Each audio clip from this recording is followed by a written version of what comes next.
Bonsoir à tous, merci d'être au rendez-vous pour une nouvelle édition sur Monaco Info. Au sommaire de votre JT ce soir, nous prendrons le large pour suivre le coup d'envoi de la Primo Cup, une 37e édition, vous le verrez, assez particulière en raison du contexte actuel. Puis nous ferons plus ample connaissance avec Ibrahima Fall Faye, l'international sénégalais et la dernière recrue de l'AS Monaco Basket. Avec lui, nous aborderons son arrivée en principauté et ses ambitions avec la Roca Team. Comment se porte le marché de l'art? C'est la question que nous avons posée à Franck Baye, le président de l'hôtel des ventes de Monte-Carlo. Il sera notre invité en deuxième partie de JT. Et enfin, coup de projecteur ce soir sur les missions de la direction de la prospective, de l'urbanisme et de la mobilité. Un focus info à retrouver en fin d'édition. Mais avant cela, je vous le disais en titre, nous vous emmenons en mer pour débuter ce journal avec le coup d'envoi de la Primo Cup, cette 37e édition, et vous vous en doutez, un peu particulière, mais les organisateurs ont tenu à ce qu'elle ait lieu. Plus de détails dans ce reportage de Fabien Bonilla sur des images d'Olivier Bonello. Vendredi matin, les navigateurs se préparent du côté du Yacht Club. Ils le savent, cette édition, créée en 1985, sera bien particulière. La Primo Cup 2021 est maintenue, mais elle est réservée exclusivement aux membres régatiers présents en principauté et se dispute uniquement dans les eaux territoriales monégasques. Cette année, elle est vraiment très différente et tout le monde vit une situation très différente cette année, donc la voile aussi. Néanmoins, pour nous, il est important de tenir le lien entre les membres, de garder une certaine activité, d'autant plus qu'on prépare quand même un championnat du monde normalement, que l'on aurait dû faire cette année en 2021 et qu'on a reporté en 2022, de J70. Donc là, il n'y a que des membres du club et du haut niveau. Et puis en plus, je pense que c'est important de garder, aussi pour les jeunes, c'est important de garder une activité, de garder des habitudes, de garder du lien social. Dans un club, c'est vraiment très important. Seules 2 classes sont en lice, 20 bateaux dans la catégorie J70 et 7 Esmeralda 888. Parmi les compétiteurs, le plus jeune skipper, Matteo Ascher, 13 ans seulement. Pour moi, c'est très important comme on teste un nouveau support, on est en équipage. Et pour moi, être skipper sur un bateau comme ça, c'est nouveau parce que j'ai l'habitude d'être tout seul sur mon optimiste. Là, c'est un J70, on est un peu plus dessus. Et du coup, on doit travailler la communication, c'est un peu plus compliqué, mais c'est très bien pour apprendre. Et vous êtes préparé concrètement pour cette compétition? On a fait quelques jours d'entraînement auparavant, quelques étapes des Winter Series avant. On n'est peut-être pas au même niveau que les meilleurs, mais on peut aller essayer de jouer des top 10. Dès que le vent soufflera, je repartira. Dès que les vents tourneront, nous nous en allerons, comme le chante Renaud. C'est ce qui s'est produit aux alentours de 12h30 ce vendredi, où le coup d'envoi a été donné, encore une fois dans les eaux territoriales monégasques. Le résultat de la Primo Cup, qui constituait également le dernier acte des Monaco Sport Boat Winter Series, ne sera pas pris en compte pour le classement final de la saison 2021, dans une volonté d'équité vis-à-vis des équipages internationaux qui n'ont pas pu faire le déplacement. Quoi qu'il en soit, à l'issue de cette Primo Cup, une remise des prix est prévue au Yacht Club dimanche en fin d'après-midi. De retour sur Terre, on reste dans le sport avec du basket et le retour de la Jeep Elite à Gaston-Médecin. Samedi, les hommes de Mitrovic reçoivent Pau. La Roca Team a officialisé en fin de semaine dernière l'arrivée de 2 nouvelles recrues, dont celle de Ibrahima Fall Faye. Un lion débarque sur le Rocher avec beaucoup d'ambition et il est avec nous ce soir. Bonsoir Ibrahima. Bonsoir Émilie. Bienvenue à Monaco. Merci. Et pourquoi ce choix, du coup, ce choix de venir en principauté? Monaco, déjà, c'est une grande équipe. Et quand ils ont parlé avec mon agent et tout, je me suis dit, waouh, pourquoi pas? J'étais trop content de partir à Monaco, jouer dans une équipe comme ça, l'organisation et tout, les staffs. Les gens, ils sont gentils ici. Les supporters aussi, ils vont au fond. Du coup, quand l'opportunité s'est présentée, j'ai dit, OK, vas-y, on fait ça.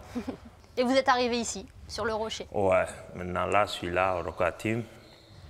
Et est-ce que la présence de joueurs que vous connaissez bien, même très bien à Monaco, a motivé votre choix? Là, je fais référence à Mathias Le Sort, avec qui vous avez été formé à Chalon. Oui, Mathias, Mathias c'est mon gars. On n'a pas parlé de ça, mais après, on a parlé des messages et tout. Et Abdoulaye Ndoye aussi, c'est mon gars parce qu'on a le même agent. Mais Mathias, j'étais avec lui quand j'étais à Chalon, quand j'avais 17 ans et tout. Et lui, il était là-bas. Mathias, c'est mon gars. Du coup, j'ai dit, OK, rejoins-nous. Mathias, j'ai déjà joué contre lui il y a 2 mois. Et jouer avec Mathias dans la même équipe, ça fait plaisir. Et d'après vous, quel est l'élément qui a fait que Monaco ait porté un intérêt sur vous? Est-ce que, justement, vous en parlez, ce sont vos belles prestations face à la Roca Team avec Anvers en Eurocup qui les ont décidées? En fait, le coach, il me connaissait quand j'étais à Chalon, quand j'étais en espoir. Quand j'avais 17 ans, ouais, Ça date, 17 ans, alors. 18 ans, ouais, quand j'étais en espoir, parce que quand les pros ils jouaient contre les pros de Chalon, il y avait les espoirs qui jouaient avant. Et du coup, il était au match, il m'a vu, après il a parlé avec Amarassi, il y avait Amarassi ici. Amarassi, il m'a venu, il m'a posé des questions, qui est ton agent et tout. Après notre match, quand je suis revenu ici en Eurocup, après j'ai parlé avec le coach, on a discuté de ça. Après, c'était comme ça. 2 mois après, mon agent il m'a appelé, il me dit que ouais, Monaco, il te veut, qu'est-ce que tu en penses? Je dis bien sûr, je veux bien voir avec le coach, travailler avec lui. On ne dit pas non à Monaco, Ibra. Non, c'est trop difficile de dire non quand même. Est-ce que vous êtes prêt physiquement, prêt pour jouer demain justement en Jeep Elite? Moi, je suis né prêt. Après demain, je suis prêt à jouer. Je suis là pour jouer. Je ne suis pas là pour dormir ou attendre des matchs. Je suis là pour jouer, du coup, je vais jouer. Et à quel type de rencontre vous vous attendez? Tous les matchs, on ne va pas être facile parce que déjà, Monaco, c'est le premier du championnat. Toutes les équipes veulent le battre. Du coup, ça va être difficile, tous les matchs. Mais on est là, on sera prêt. On a fait hier un bon entraînement. Et après, ça reste aujourd'hui et demain, on va voir. Et on va les battre comme d'habitude. Selon vous, Ibra, quel est votre principal adversaire cette saison en Jeep Elite pour prétendre au titre? Parce que c'est l'objectif de la Roca Team cette année. Pour moi, tous les matchs sont importants. Toutes les équipes aussi sont importantes. Parce qu'ici, on est en Jeep Elite. Mais notre principal adversaire, je pense que c'est Asvel. Mais toutes les équipes c'est important. Et quel regard portez-vous sur la Jeep Elite? Parce que vous avez fait vos débuts, certes, en Pro B, mais c'est principalement en Belgique où vous avez évolué. Ouais, en Jeep Elite, le championnat, c'est plus dur, plus physique. Et les gens, ils courent beaucoup. Et ça aussi, c'est mon jeu. J'aime beaucoup courir, jouer dur. Je ne sais pas que je vais avoir des problèmes ici, non, parce que c'est mon jeu et j'aime bien aussi ça. C'est un championnat qui est fait pour vous, en fait. Ouais, on peut dire. Ibra, vous avez assisté mardi à la rencontre face à Nanterre en Eurocup et la qualification de la Roca Team pour l'écart. Qu'en avez-vous pensé? Ils ont joué un bon basket, ils ont gagné. Le match, c'était pas facile.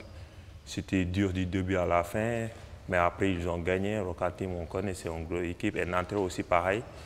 Et j'étais pas là, j'étais derrière le banc en train de supporter et tout. C'est un regret de ne pas pouvoir participer à l'Eurocup avec Monaco cette année? Oui, bien sûr. De ne pas jouer, on n'est pas fait pour ça. On veut jouer tous les matchs. Et Monaco a l'opportunité d'aller loin cette saison? Bien sûr. On mettra une pièce alors dessus, avec le titre de champion de France. Ah oui. Merci beaucoup, Ibra, d'avoir été avec nous ce soir et bon match demain. Merci, Émilie. Et avis aux supporters de la Roca Team, la LNB vient de lancer son application LNB TV pour suivre tous les matchs de la Jeep Elite sur votre smartphone ou votre tablette, dont Monaco Pau, demain à 17 h. On rejoint Frédéric Elion pour un premier point sur l'actualité. Bonsoir Frédéric. On commence par la réaction du gouvernement princier suite à l'annonce de la clôture du plan social de la SBM évoqué hier par Jean-Luc Biamonti sur notre chaîne. Bonsoir Émilie. Oui, le gouvernement a suivi avec la plus grande attention les négociations entre la direction de la SBM et les syndicats depuis plusieurs mois et se félicite qu'elles aient abouti avec succès. Il remercie toutes les parties prenantes et salue l'état d'esprit dans lequel les discussions se sont déroulées, ce qui a en effet permis de trouver des solutions les plus adaptées aux situations individuelles des employés de la SBM concernés par le plan social, en privilégiant de manière quasi exclusive les départs volontaires. Ce rappel à présent à destination des résidents monégasques qui rentrent de vacances. Toutes les personnes qui reviennent d'un séjour à l'étranger doivent présenter obligatoirement un test PCR négatif de moins de 72 heures au moment de leur retour à Monaco.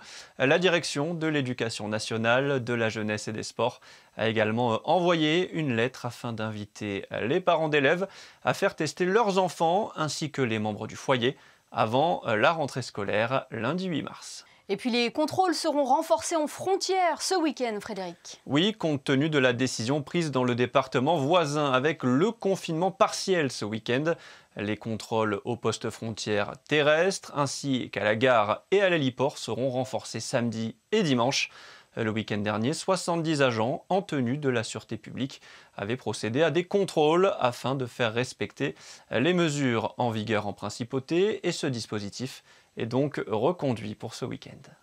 On termine par cette tête du gouvernement princier dans le cadre du plan de relance en principauté. Si vous désirez changer vos fenêtres, vous pouvez bénéficier d'une subvention allant jusqu'à 400 € et 40% du montant TTC des travaux par fenêtre.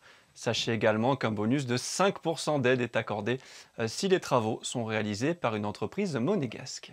Merci Frédéric. Régulièrement sur Monaco Info, nous recueillons votre témoignage. Nous avons reçu des restaurateurs, des gérants de sociétés ou de jeunes entrepreneurs qui nous ont confié comment la crise a impacté leur activité. Aujourd'hui, nous nous sommes intéressés au marché de l'art. Nous avons contacté le président de l'hôtel des ventes de Monte-Carlo. Bonsoir Franck Baye. Bonsoir madame. Est-ce que c'est un secteur qui connaît la crise? On a vu, vous avez organisé plusieurs ventes aux enchères en décembre dernier. Est-ce qu'elles ont connu un large succès? Le marché de l'art actuellement est très actif, très vivant.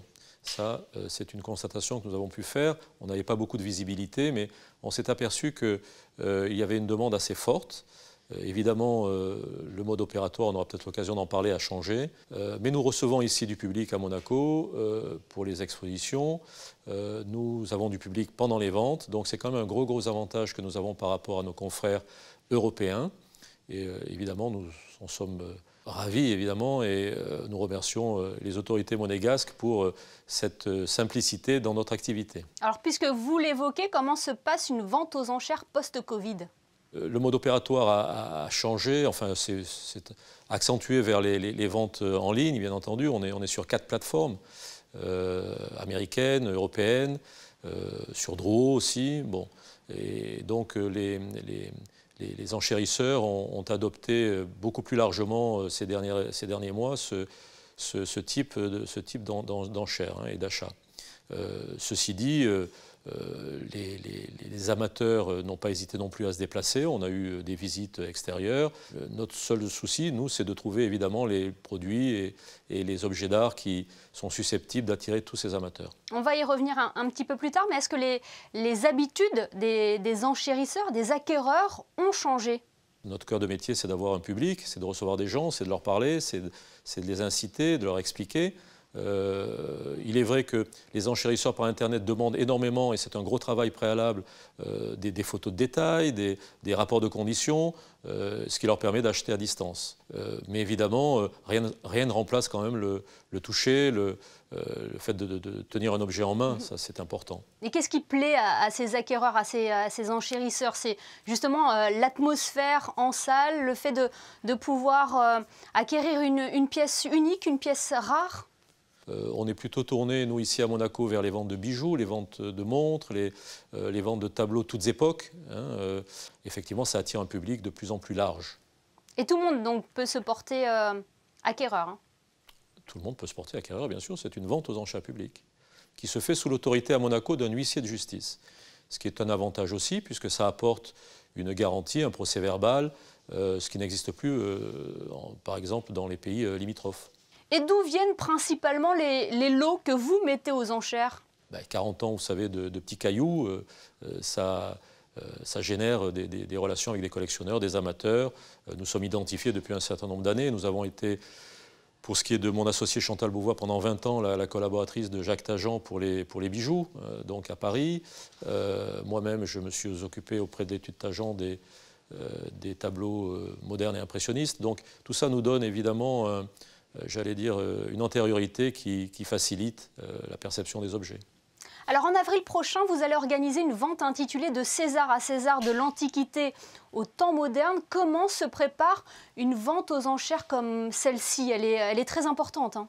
Alors écoutez, nous avons la chance et j'allais dire, le privilège d'avoir eu la confiance d'une personnalité monégasque qui nous a confié pour, j'allais dire, le cœur de cette vente, un grand marbre de César qui sera vendu le 29 avril au Yacht Club. Et ça nous a donné l'idée, comme nous avons aussi régulièrement des ventes d'archéologie, de marier, si vous voulez, toutes les époques de sculpture. Et nous avons intitulé cette vente de César à César, parce que nous avons pour commencer un buste antique de César, et nous terminons par cette grande statue qui ornait le hall d'un immeuble emblématique de Monaco. Et en combien de temps on constitue un catalogue comme celui-ci? Écoutez, minimum 3 mois, une fois que nous avons lancé le projet, que nous avons publié un petit peu partout dans les revues européennes. Nous avons des sculptures qui arrivent de tous les coins de l'Europe. Merci beaucoup Franck Baye d'avoir été avec nous. Et puis merci à vous. On regardera de près cette vente aux enchères qui se déroulera donc fin avril au Yacht Club de Monaco. On vous attend. Le reste de l'actualité en principauté, c'est avec vous Frédéric Hélion. Le mini-golf du parc Princesse Antoinette est de nouveau accessible. Après plusieurs mois de fermeture, le mini-golf du parc Princesse Antoinette accueille à nouveau le public depuis le 24 février, les mercredis et samedis de 14h à 17h30, avec une dernière admission à 16h30 et uniquement sur réservation. Le port du masque est bien sûr obligatoire et le nombre de joueurs limité à 6 personnes. Je vous rappelle que la patinoire à ciel ouvert du Stade Nautique Régnier 3 ferme ses portes dimanche. La saison a été tronquée à cause du Covid, mais il vous reste encore un peu de temps pour profiter du patinage en séance publique. Et puis cette information communiquée par le diocèse de Monaco, Frédéric. Monseigneur David présidera en la cathédrale de Monaco jeudi 11 mars à 12h30 une messe pour les victimes de la Covid-19. Plusieurs pays d'Europe réunis dans le Conseil des conférences épiscopales européennes ont lancé ces messes pour le Carême. Après Malte le 9 mars, la Moldavie le 10. Cette messe aura donc lieu en principauté jeudi prochain. Merci Frédéric. Chantier, cadre de vie, déplacement au sein de Monaco sont des sujets que nous avons déjà abordés sur notre antenne. Des thématiques dont est chargée la direction de la prospective, de l'urbanisme et de la mobilité. Mais comment fonctionne cette direction polyvalente et quelles sont ses missions? C'est notre Focus Info du jour. Il est signé Alexandra Pani. Réfléchir aux problématiques actuelles de la ville, mais également aux défis qui se poseront demain. Derrière l'acronyme DPUM, 3 services qui ont pour mission de proposer des études sur l'aménagement du territoire, les déplacements, contribuent à définir un cadre à l'urbanisme et en contrôlent l'application. Dans les locaux situés dans le quartier de Fontvieille, une quarantaine de personnes évoluent sous la direction de Séverine Canis-Froidefond. Les postes habituels de l'administration côtoient ici des métiers beaucoup plus spécifiques à l'urbanisme, tels que les géomètres, les instructeurs de permis de construire, les programmistes ou encore les urbanistes. Ce qui est passionnant dans cette direction, c'est qu'on gère des temporalités différentes. Parce qu'on est à la fois sur du très court terme, de l'action, de l'opérationnel, et à la fois sur du long terme, de la réflexion, de l'anticipation. Alors sur du court terme, pour vous donner quelques exemples, la construction est un secteur très dynamique à Monaco, ça je ne vous l'apprends pas. Donc on instruit par exemple, là, sur 2020, on a instruit plus de 500 permis de construire. Et il faut savoir qu'un permis de construire, ça peut représenter le projet d'une vie pour la personne qui attend, qui a déposé son dossier.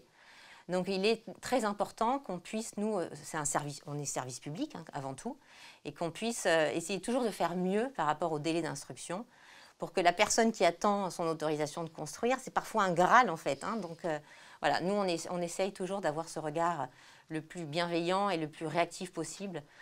Donc on est parfois sur du très court terme, pareil pour le contrôle des chantiers. C'est de l'action, réaction, on est sur le terrain. Et on est aussi sur des temporalités totalement différentes. Les études prospectives, lorsqu'on projette le Monaco de demain, d'après-demain, on se projette à 5, 10, 15 ans, voire plus parfois. Donc là, on est dans l'anticipation, dans la réflexion, donc c'est vraiment 2 temporalités différentes. Sur le terrain, justement, les équipes veillent au bon déroulement des chantiers. Nous avons suivi le responsable du pôle urbanisme lors d'une tournée sur le boulevard d'Italie, où plusieurs chantiers sont actuellement en cours. Nous faisons une réunion avec des services techniques de l'administration, avec le corps des sapeurs-pompiers, la direction du travail, la direction d'aménagement urbain, pour analyser l'installation de chantier de ce chantier en particulier, pour réduire son impact sur le domaine public et voir ce qu'ils ont mis en place pour réduire les nuisances sonores. Ça, c'est dans un premier temps. Et dans un deuxième temps, on essaye d'avoir une vision macro du secteur afin d'analyser les autres chantiers qu'il y a à côté de celui-ci pour voir quelles sont les interférences qu'il peut y avoir entre les deux et pour essayer d'améliorer, autant faire se peut, l'impact du chantier. Travail d'équipe et de concertation avec différents services de l'État, comme ici avec les équipes de l'aménagement urbain. Prochainement, donc, va débuter le chantier de la boucle thalassothermique qui arrive depuis le boulevard du Larvoto et qui remonte jusqu'à l'avenue de l'Annonciade. Et parallèlement, on aura le chantier Eden Azur qui va débuter, donc la maison qui est en face de nous. Et donc on a essayé de mutualiser les deux installations de chantier pour réduire l'impact au minimum pour les usagers. Notre objectif, c'est de concilier des impératifs qui peuvent être parfois un peu contradictoires, parce que bon, Monaco a besoin de se développer. Monaco ne peut pas rester figé, comme la plupart des villes. Hein. Et en même temps, donc ça crée tous ces chantiers que l'on voit. Hein. On a une trentaine de gros chantiers actuellement en principauté. Et en même temps, il faut pouvoir concilier ce besoin de développement avec le respect de la qualité de vie en principauté et le respect du voisinage. Des chantiers vérifiés jour et nuit. Comme Richard Maillard, 2 inspecteurs des travaux sont en charge de contrôler le bon respect de l'heure de fermeture des chantiers. Nous effectuons des contrôles horaires matin et soir afin de pouvoir faire respecter, de vérifier les horaires autorisés des ouvertures et de fermeture des chantiers. Une tournée qui débute un peu avant 20 h et qui réserve souvent quelques surprises. Donc qu'est-ce qui se passe là? Apparemment, là, ils auraient eu un souci sur la pompe, une pompe de renvoi béton. Donc apparemment, ils viendraient de terminer, mais j'essaie de voir le chef de chantier pour voir avec lui directement les informations complémentaires. Bonsoir. Qu'est-ce qui se passe? Écoutez, j'ai fini mon bétonnage et là j'ai un petit souci au niveau pour laver mes tuyaux parce que j'ai des mauvais tuyaux. D'accord. Les têtes de chaque sont cassées, du coup ça prend plus de temps que prévu. On a aujourd'hui des contrôleurs des constructions, on en a 5.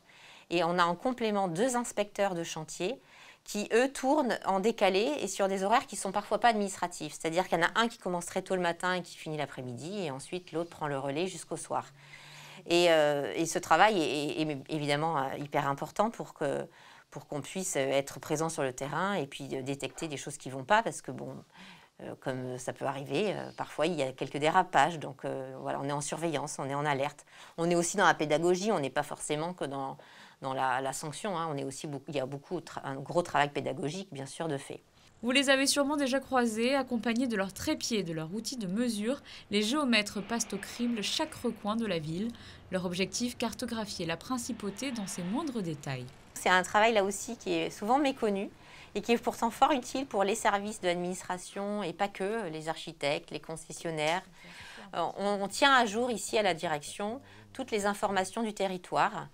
Et ce sont des données qui sont très importantes parce que lorsqu'un architecte, par exemple, travaille sur un projet, eh bien, on a mis en place un échange, un partenariat de gagnant-gagnant où on lui donne une partie du modèle numérique de terrain, ça s'appelle, hein, c'est le modèle 3D du territoire, et il peut travailler dessus. Et en contrepartie, lorsqu'il a fini son projet, il nous restitue son projet.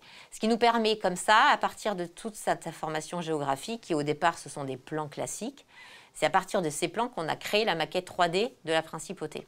Une maquette 3D qui a plusieurs vocations et qui permet aussi à la section mobilité de penser les aménagements les plus adéquats. Ici, tout est imaginé pour donner envie aux résidents et pendulaires d'utiliser d'autres modes de transport que leur voiture. Monabike que l'on connaît bien maintenant depuis son lancement en 2019, mais également les transports en commun, avec une recherche d'amélioration du service des bus notamment, et un passage prochain au tout décarbonisé, et une nouveauté qui arriverait d'ici cet été, une liaison maritime. Avec la métropole de Nice et la Chambre de commerce de Nice, nous avons étudié depuis déjà 2-3 ans un projet de navette maritime qui est en voie de concrétisation, parce qu'il y a un appel d'offres qui a été lancé récemment et qui est donc en cours, avec donc les différents candidats intéressés pour exploiter cette navette maritime entre Nice. Donc elle sera entre le port de Nice et le port de Cap-d'Agde, mais qui est juste à côté de Monaco, donc il desservira, on va dire, facilement le quartier de Fontvieille, qui est le principal pôle d'emploi de la principauté. Et c'est pour ça aussi qu'on a installé une station Monabac qui est juste derrière moi, avec donc la plus grande station de Monaco. La mobilité, c'est aussi favoriser le covoiturage pour réduire l'entrée en principauté des véhicules. La nouvelle application compte plus de 1000 inscrits et une centaine de covoitureurs chaque jour, malgré le télétravail. 3 pôles d'activité au service des citoyens pour améliorer leur cadre de vie, une direction aux multiples facettes qui contribue à votre Monaco de demain. Voilà pour ce grand format consacré à la DPUM. Avant de refermer ce journal, coup d'œil sur vos prévisions météo. Quelle est la tendance pour ce week-end, Frédéric ? Encore une journée où le soleil jouera à cache-cache avec les nuages, Émilie. De très belles éclaircies le matin, des passages nuageux plus denses l'après-midi, Le thermomètre affichera 9 degrés le matin et 13 l'après-midi. Le soleil se lèvera à 6h57 pour se coucher à 18h25. Samedi 6 mars, nous fêterons les Colettes. Merci Frédéric et merci à vous de nous être fidèles chaque soir sur Monaco Info. Je vous donne rendez-vous demain pour un nouveau JT où nous recevrons notamment un ancien rouge et blanc qui a marqué l'histoire de l'AS Monaco. Jérôme Roten sera avec nous demain pour parler notamment du derby en Coupe de France. Nice-Monaco, on se quitte d'ailleurs en images avec des illustrations des précédents chocs de la Côte d'Azur, photo signée Michael Alési. À demain sur Monaco Info.